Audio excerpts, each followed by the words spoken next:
Contract वाली बहू। नरेश की माँ अपने बेटे से मिलने दिल्ली आ रही है। इस बात का पता चलते ही नरेश के दिल में हलचल मच जाती है। नरेश अपनी माँ के स्वागत की तैयारी में लग जाता है। साथ ही उसे डर भी सताने लगता है कि उसकी माँ कहीं अपनी पुरानी जिद पर फिर से बैठ ना जाए। हे भगवान, इस बार बचा लो, अगले साल पक्का माँ की जिद पूरी कर दूंगा। तभी दरवाजे की घंटी बजती है। नरेश दरवाजा खोलता है तो सामने अपने मकान मालिक को देखकर हैरान हो जाता है, क्योंकि उनके साथ एक सुंदर सी लड़की भी थी। अब नमस्ते अंकल, कुछ काम था, मुझे बुला लेते। आपने क्यों कष्ट किया?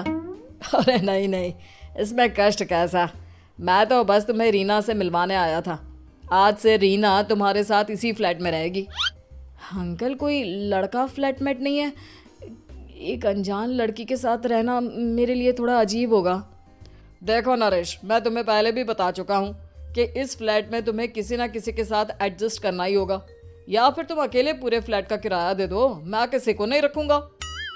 नरेश अपने मकान मालिक की बात सुन के रीना के साथ रहने के लिए तैयार हो जाता है, पर अंदर ही अंदर उसे ये बात खाने लगती है कि वो अपनी माँ को क्या जवाब देगा जब उसकी माँ रीना के बारे में उसे पूछेगी।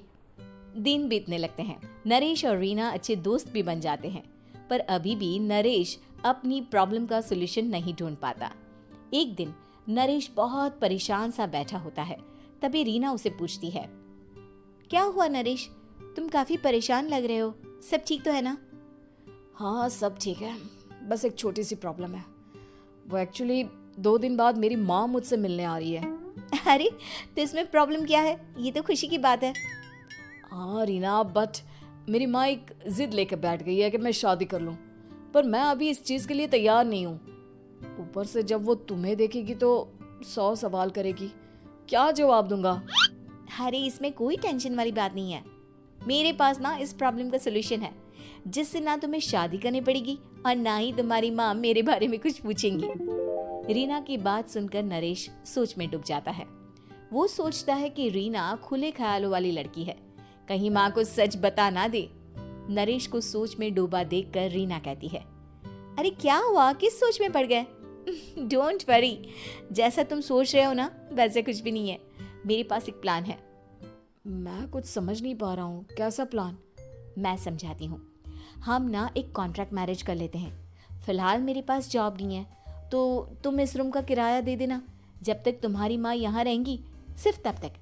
और तुम अपनी माँ से कह देना कि मैं तुम्हारी पत्नी हूँ, इससे वो मेरे यहाँ रहने पर कोई सवाल भी नहीं करेंगी। अरे बात तुम्हारी ठीक है, पर माँ से झूठ बोलना, ना ना बाबा, मैं ये रिस्क नहीं ले सकता।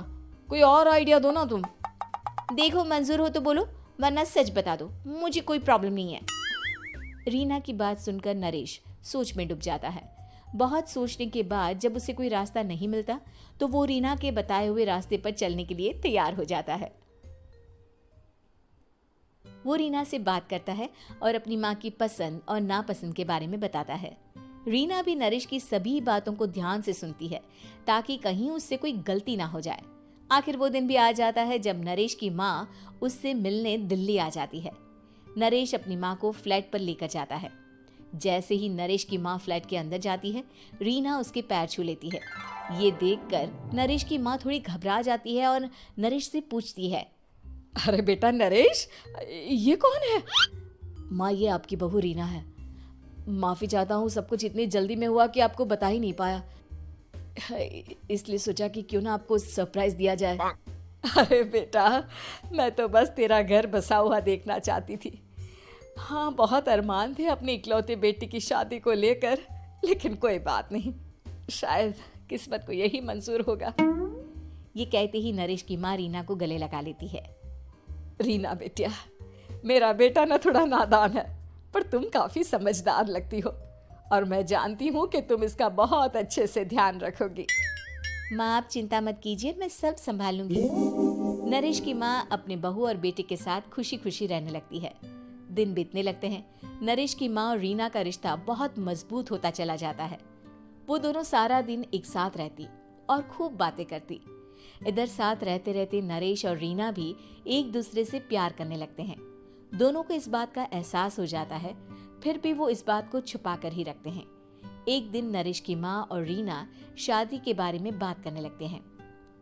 रीना बिटिया, ये तो नरेश ने मुझे बिना बताए शादी कर ली, वरना मैं तो अपनी इकलौती बेटी की शादी इतनी धूमधाम से करती कि सारी दुनिया देखती रह जाती। अच्छा माँ, आप ऐसा भी क्या करती नरेश और मेरी शादी में जो दुनिया देखती रह जाती? अरे बिटिया, एक माँ के अरमान तुम अभी नहीं समझोगी। मैं तो अपनी बहू को एक रानी की तरह लेकर आती और शादी भी बिल्कुल शाही अंदाज में करती, पर मेरे तो सारे अरमान ऐसे ही रह गए।